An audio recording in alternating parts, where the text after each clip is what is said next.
It's amazing how many photos we've taken over the years. Baby pictures, weddings, to vacations, to proms. My side, my husband's side. This. This project was great because my son was there and Grandma was there, and Grandma was able to bring her photos, and some of these photos actually went back to the 1900s, early 1900s. Aunts, uncles, my grandma, my great-grandma.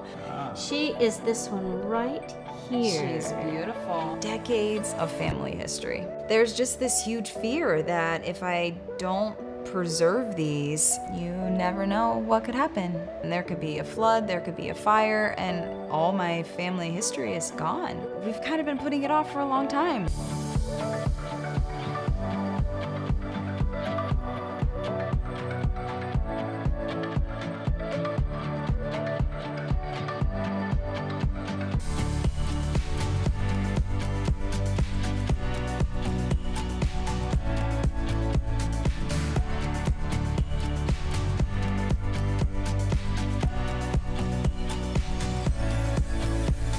I was shocked at the quality of the photos, and it was fast.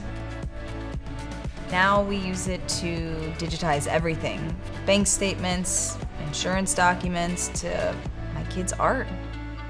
To know that all those memories sat in my garage for years, and now they're all saved, and I can share them with my family forever.